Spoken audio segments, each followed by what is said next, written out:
Comme la fameuse écrevisse de Louisiane. C'est un élevage qui était en bordure de marais, l'élevage ne marchait pas. Ils ont ouvert les trappes, c'est parti dans les fossés, c'est arrivé dans le marais. L'anguille, on la pêche à la bosselle. Les bosselles, c'est quoi? C'est des cages en grillage qu'on met dans l'eau sur le bord des canaux. Et l'anguille, pour se déplacer, suit le bord. Vous avez entre 15 et 20 kg d'écrevisse. Correct. Si vous relevez les bosselles tous les jours, vous avez une chance de récupérer la douzaine d'anguilles.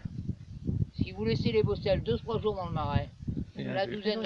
Alors c'est pas le seul problème qu'on a avec l'écrevisse, les petites tortues de Floride. Au départ c'est tout petit, c'est mignon, on la jette, on s'aperçoit que ça grossit, ça prend la place, une tortue va plonger, il y a une nichée de petits canards, elle va prendre le petit canard par la patte, elle va le noyer, elle va le lâcher, elle va en prendre un deuxième, tout un niché comme ça, et après elle va revenir les manger. Ah ouais. J'ai bien un copain qui a un étang, il l'a vidé pour voir la population de ces poissons qu'il avait dans son étang. Ils ont trouvé que c'est un désert ce marais. Il nous manque quelque chose sur ce marais. Une fleur à la surface de l'eau. Exactement. Quand il est venu ici il y a 20 ans, toutes les surfaces d'eau autour de nous étaient recouvertes de nénuphars. On avait une seule couleur qui était blanc.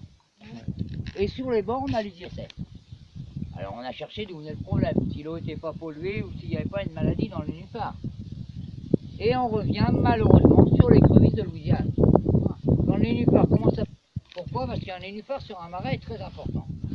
Aussi bien pour les poissons qui se cachaient sous les feuilles d'un nénuphar, que pour les petits oiseaux quand ils voulaient traverser d'un côté du plan d'eau à l'autre, passaient parmi les fleurs et les feuilles d'un nénuphar.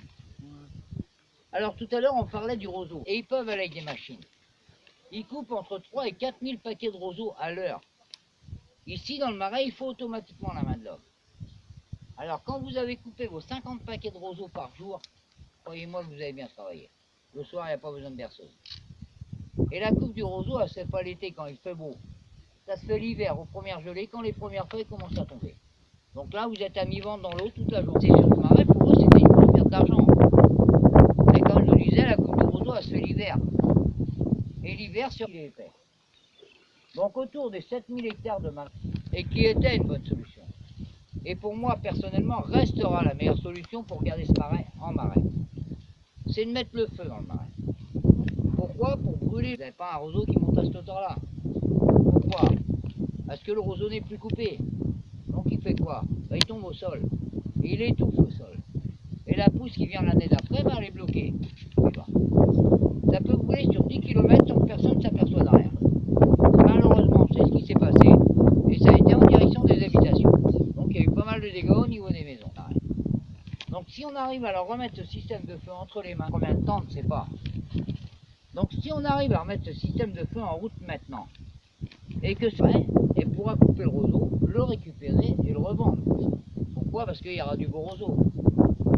Mais si cette machine est opérationnelle l'année prochaine, pour les arbres, tout à l'heure je vous disais que ce marais repartait en forêt. Nous la forêt on n'en veut pas. Pourquoi? Parce que ce marais, si on le laisse repartir en forêt, ça ne sera plus une zone humide.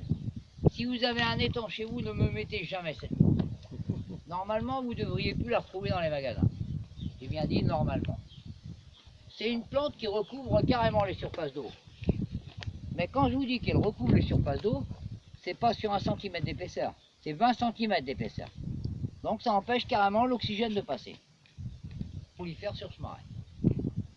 Alors actuellement, sur les plans des jeunes, parce que si on a des plans d'eau et des canaux aussi propres sur le marais où on peut naviguer, c'est grâce à eux. Alors ils sont payés bien sûr des poneys, des chèvres, mais surtout à la végétation qui pousse dessus. De façon à ramener sur certaines zones, comme là à gauche par exemple, beaucoup. Donc là ils payent une carte, qu'on appelle le droit de traquage. Et l'argent de ces cartes,